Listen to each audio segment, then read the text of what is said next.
everybody. Welcome to our GDX YouTube channel.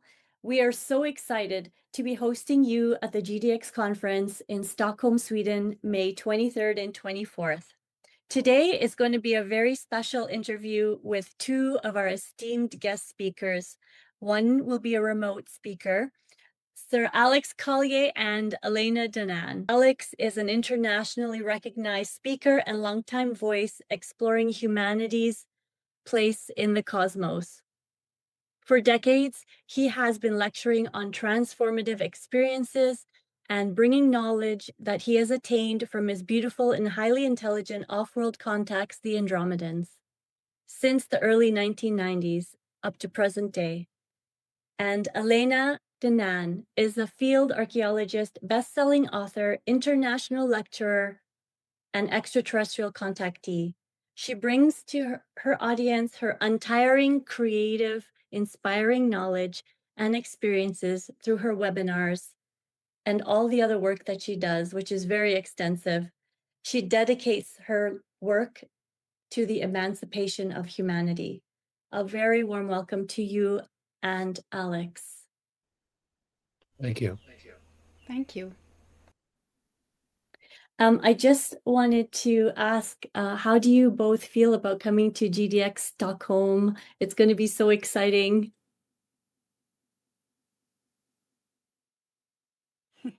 Well, I'm very excited to come to Sweden for the first time and discover Stockholm and the public, the audience there, meeting the Swedish audience. I'm really looking forward to, and also meet other very amazing guest speakers and enrich myself from their presence and wisdom and knowledge. And Alex, how are you feeling about doing a remote presentation for us? Well, I'm excited about it. I've never been to Sweden either, and but from what I understand, it's going to be a remarkable event, and I am thrilled to participate and to be part of something brand new. Yeah, it's going to be great. And are you presenting at any other conferences in 2026, Alex, like remotely or otherwise? As of this point, no, I'm not. No. Just you. Where you will be presenting? Well, I will be presenting in France remotely just before Sweden, as I will be on my way. And when I will be back from Sweden, I have a little short time to jump on a plane for Tokyo, Japan, and then back home, and I will be in Nashville in October and in Dubai in November. That's so wonderful. That's great. That's very exciting.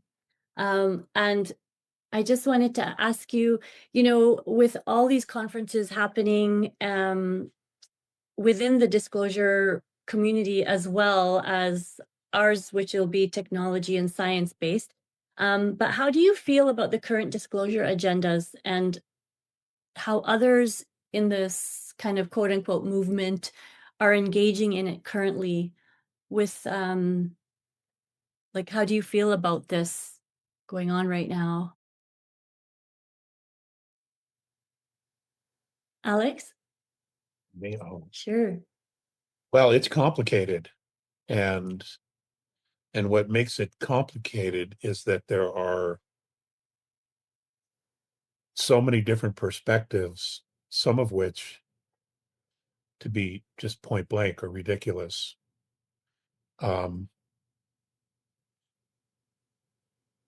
And boy,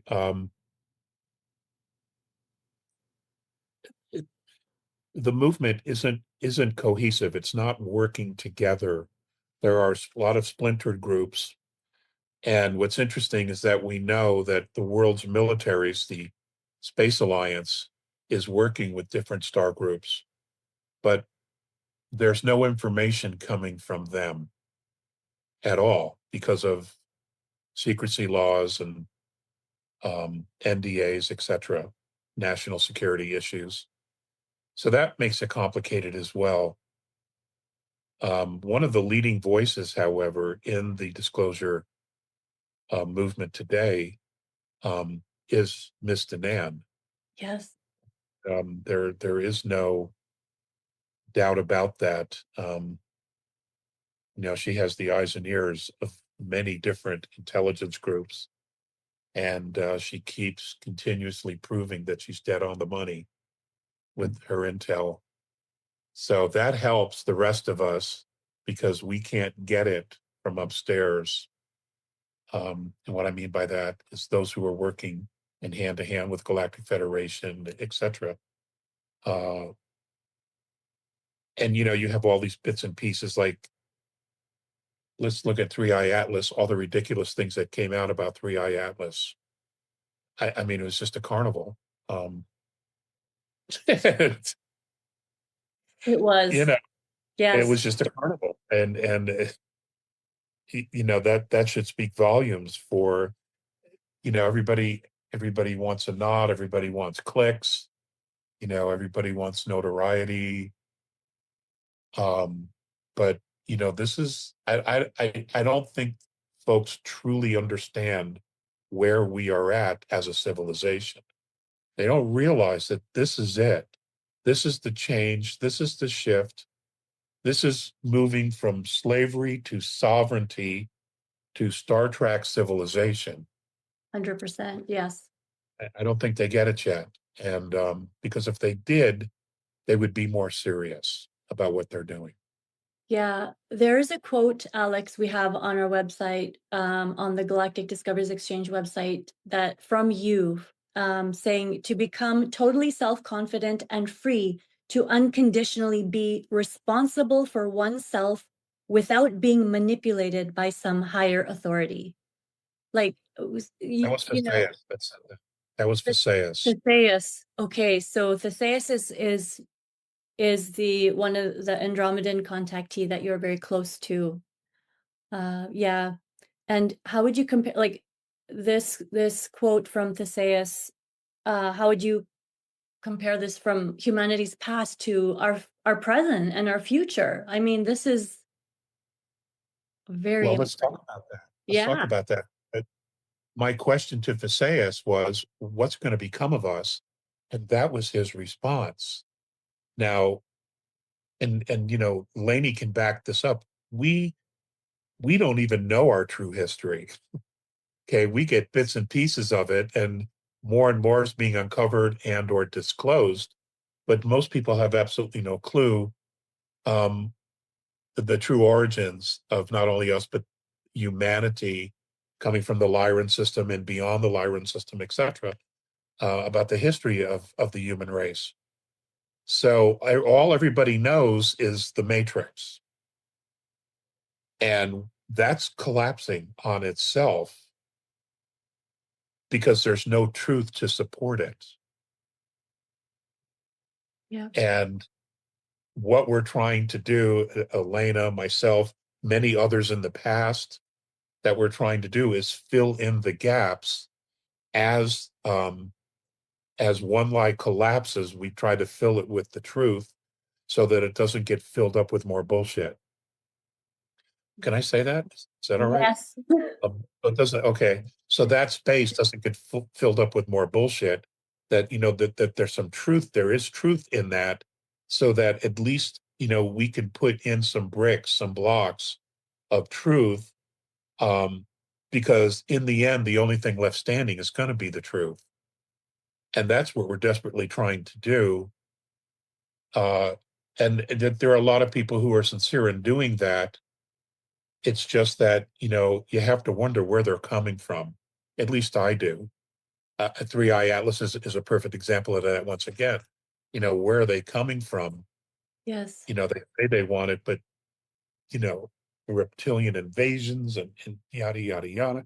I mean, come on, um, and of course, none of it happened. So, and then it just on to the next thing. So it's frustrating, but at the same time, all we can do is just keep taking one step forward at a time. Yes. Just keep one step. And, eventually we'll get there.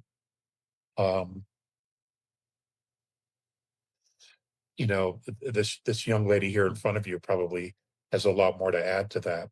Yes, Elena, please share with us. Well, Alex made a very, very good point on the fact that, I would say the dark organizations who have performed social engineering on humanity have done a good job so far by grooming people to instinctively be competitive against each other. And disclosure is not a competition. It's nothing personal. It's a global process for humanity, and we are all in it. And many content creators, I would call them, have taken the train of disclosure to bring their own inventive narratives, like, just competing with each other, just to get more clicks and likes. But disclosure is not a competition. It's not a business like activating people with 3i Atlas. That's the best example. The nonsense I've heard, like from the reptilian invasion to Princess Diana coming back to so many things. What is sad is that people listen to this with no evidence. You want evidence, you want credentials. And first, what people need to understand, it's not a competition. And there's also the fact with disclosure that people are waiting for something to happen passively. Like, when are the ETs going to come and save us, give us a date, when they will land, when they will bring the med beds, when they will arrest all the leaders, blah, blah, blah. Come on. It's not it. It's not it. Thorhan, my contact in the Federation, who is a military officer, Pleiadian, he told me something one day to be delivered to humanity, which I keep on repeating to people. What he said is very simple. The disclosure, he calls it the great reveal. And he said, it is not the great reveal that will set you free, but it is your endeavors to set yourselves free that will bring the great reveal. That means stop being passive. Mhm. Stop trying to get the best inventive stories against each other. Act. Set yourself free from all of this shit, I would say, that people are doing. Get above that matrix and act. Perform actions, do stuff that is going to help humanity evolve. So wonderfully. And Elena, your webinars are also extremely fascinating, and you bring so much knowledge, and you do fill in the gaps with your webinars. I mean, they're like lecture series. Like, go to a university, just go to yours, And same with Alex, like, you're a lecturer, you both are teachers. You have this role now. And Elena, yours, right now you have a series happening, and it's all technology based. Like, it's an incredible, it's biotechnology. That's what you're teaching us. It's incredible. Would you like to talk about a little bit about this series you're doing? Thank you, Nabila. Well, this series is about Genesis, what really happened when the Anachim or Anunnaki came to Earth 372,000 years ago in this expedition. What happened? I'm teaching that there were indeed two factions, but who were these two factions? What did they do? There wasn't only one experiment. There were two strands of experiments. One performed by Enlil and his faction, and one performed by Enki and his scientist, and both has divergent agendas. And I'm teaching all of this. I'm not going to get into the story because we're not finished. And also, what was the science involved? The genetic science. I have had the honor to be an insider, to incarnate, to have one long life among them. So I can also talk about my experience, what I witnessed, what I was part of, and the science, the technology, the biotechnology I was experiencing and using and learning. And all of this is for humanity because, you know, when you remember, it's not for yourself. When you remember something, it's to be shared. Why do you remember? It's because it's going to help others. And that's what I'm trying to do. And all of this, the aim of this, it's beyond bringing ancient knowledge and the truth about our hidden history. It's more than that. It's, in fact, the real purpose is to remind the humans of Earth who they are and what they can do. She hit the nail on the head. Yeah. You know,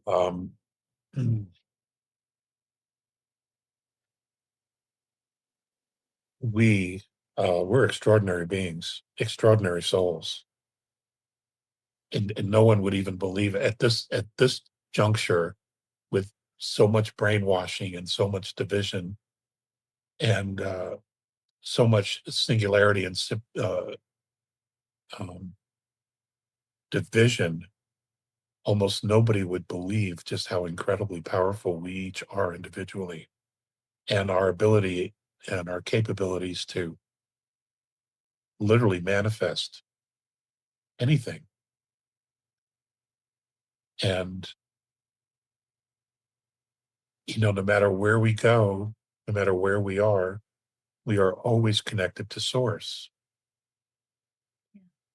And if we could just get humanity to just hold on to that one piece of information, that no matter where they are, no matter how screwed up everything is, or how bad their day is, you know, they are always connected to source. And that would solve most of the problems we have, because they would realize they have the ability themselves to be self-confident and free, just with a decision. It's all it would take. Yeah. You know? Yeah. Yeah. It reminds me, you know, again, of another quote, you know, the love you withhold is the pain you carry. So Lifetime let after. lifetime after lifetime. So let love warm your voice. Let love be the wonder to children's ears. It's just so beautiful, what we have within us to share. Well, that's source. Yeah. Source just mirrors and you know, fall into time. We lose that perspective. Yeah, it's true. And I mean, are the leaders, our children, they're going to be the leaders of tomorrow. So, I mean,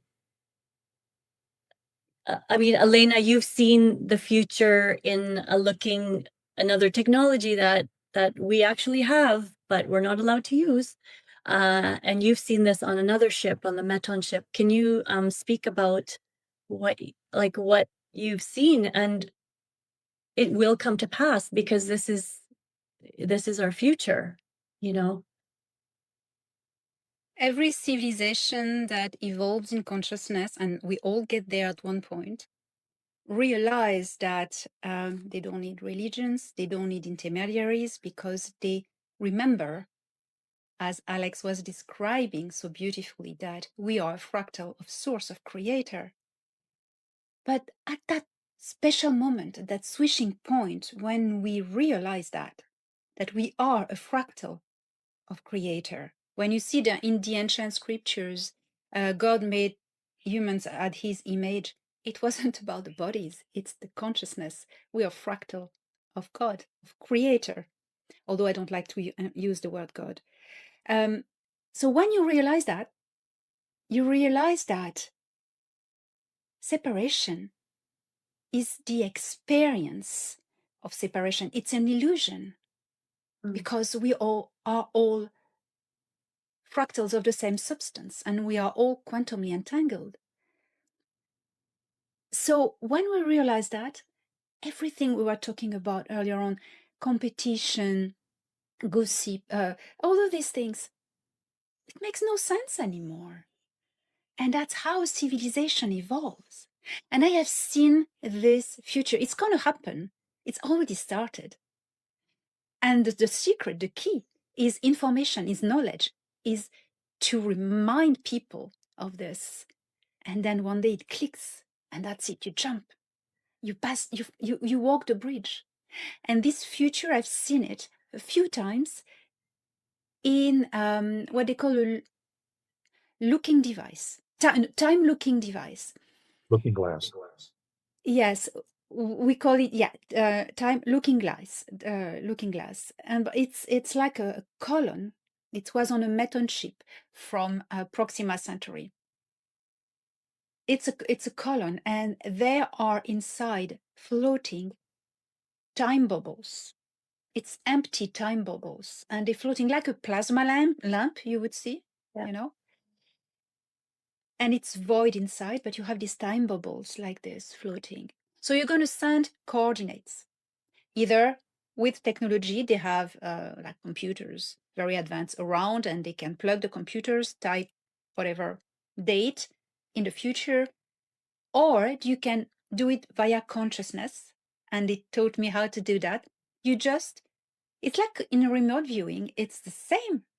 You think about a date, very precise, and you're going to look into the bubbles, repeating this date, and send the information inside.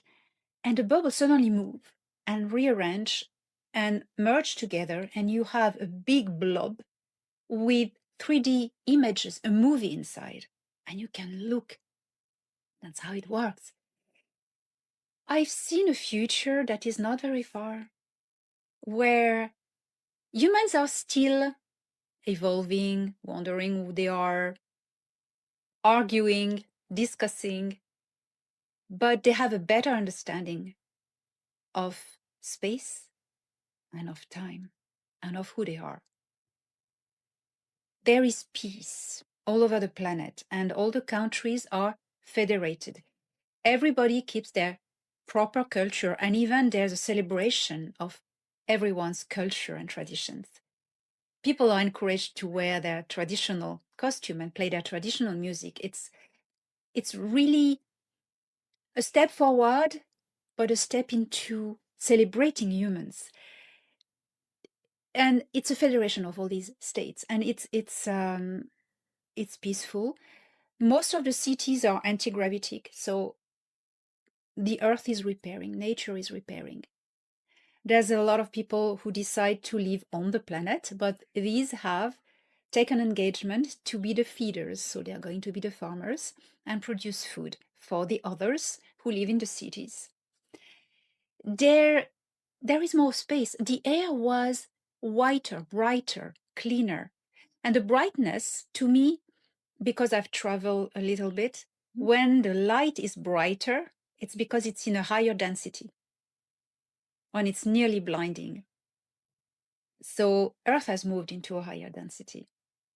And the schooling system is fantastic. Also, it happens a lot outside.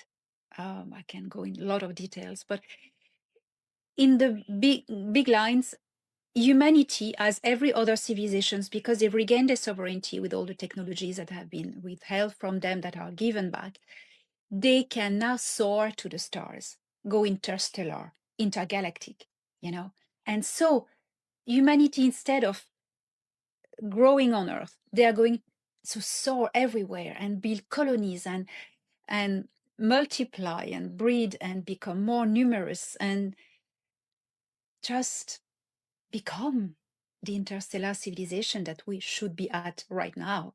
So all of this is happening, and the sense of peace, of cleanliness, was something incredible. Right now, you know, we're in the throes of what's happening, and Alex, on your webinars, one of the most popular questions is about the financial system, like as a stepping stone to get to this beautiful civilization. What are the banks like? What is the safeguards have you heard about with this, the quantum financial system?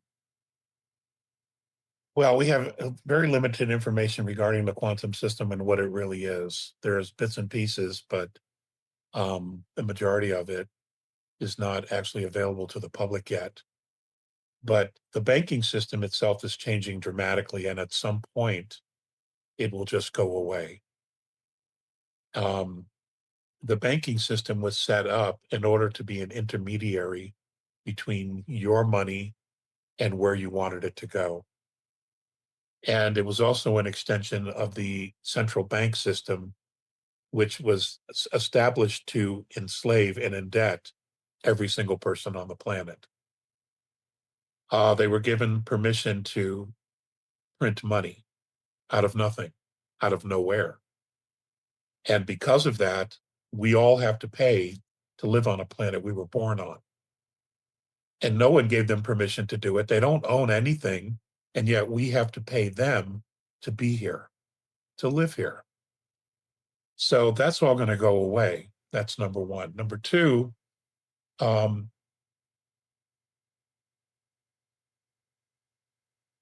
this new system, it's my understanding from Morine, the other Andromedan, the one that's still alive, that this will be the last monetary system we use, this new system, that at some point there'll be no money. And see, this is why the banks are fighting this system. They're fighting blockchain, because using this new blockchain system, your money is in your own wallet. Nobody can touch it. The banks can't touch it. And with crypto, you will be able to move money from your wallet to anywhere in the world within minutes. You won't have to put it into a bank where they will hold it, okay, loan it out 10 times, and charge you interest or fees, just as acting as a middleman. In other words, we don't need a middleman anymore. And because the banking system that we have is predatory. That's the only thing it knows. That's the only thing they know how to be, is predators. And because that's how the central bank system was set up, and that's just the way of it. So our relationship with money and our definition of what money and what is of real value is dramatically going to change. And when we change that inside of ourselves, what it is that we truly value, then there won't be a need for money, because we will understand that what's most important is our relationship with each other, helping each other, and forming a unity where we all work together to have each other's back. Like Elena said, no competition, no survival, no wars. We will all just come to a realization that there's a better way to live. And the only way to truly be free is to evolve to this other way, to this better way where there is no money system. And, there's no need for anybody to be homeless or to starve. It's all of that is based on a system that was designed to enslave. Yeah. And and a lot, a lot of people are still not ready for this. They're just not there yet, because all they know is survival. This Yeah. paycheck, the next paycheck, the next pay. That's all they know. They can't yet conceive of what it looks like, or imagine what it would look like not have to do that. So we're a little ways away, but we are definitely getting there because this old system, the matrix system, is in fact collapsing on itself. And it doesn't have much longer to live at all. Maybe a year, at most, maybe 3. And then it's gone. It's done. It will consume itself. Okay. So there won't be like huge disruptions with investments or anything like that, because that, I mean, that would, what's the point of that? That would just cause so much stress for people. And I mean, there will be a transition, a handing off from one system to another. I see. Okay. We're just not there yet.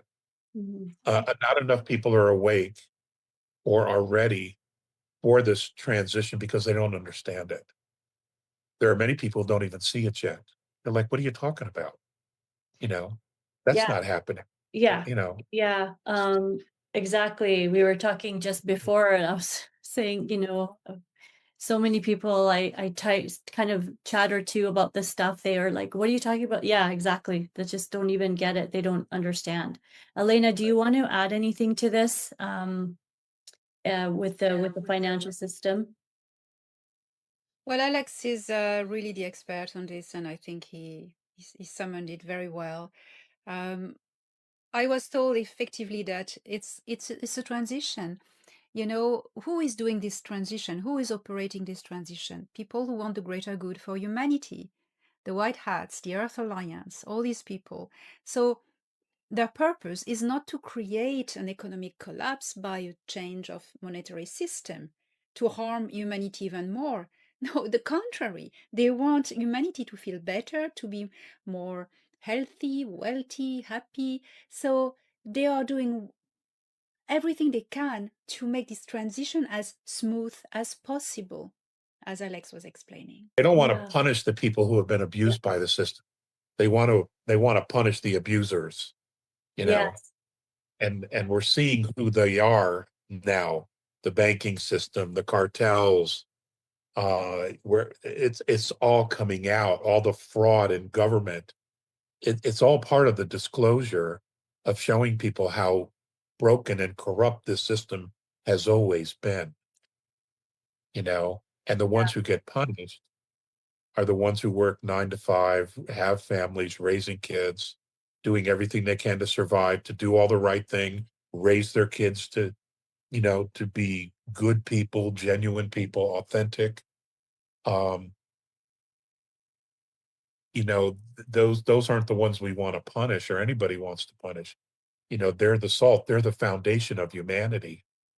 It's the others who are involved in human trafficking, child trafficking, usury, organ harvesting, drug dealing, all that stuff.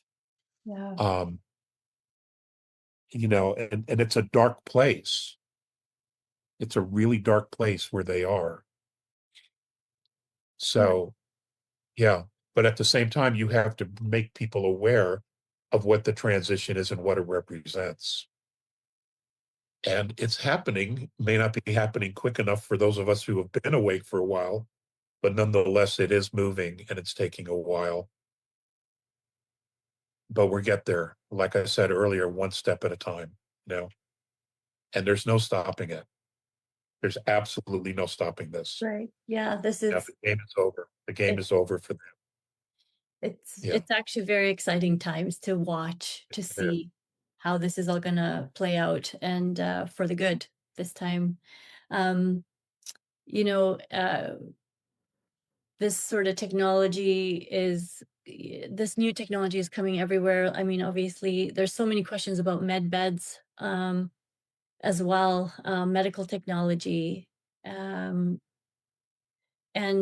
could you, I have a question, like, would they upgrade their med beds and this technology like on different starships? Like if a starship has a different way of operating than another starship, say the Andromedans and the Galactic Federation of Worlds, or uh, the Altean starships, like their med beds are all similar or very different? my understanding is regarding the A's. If there were upgrades, it would be specifically frequencies. They would upgrade frequencies. And the reason I would say that is that they're also evolving into fifth, and some of them are moving in and out of sixth as well. They move into sixth and they come back out into five. And because in how my understanding about how this works is that if you're a fifth density race, oftentimes you're being mentored by a sixth density race.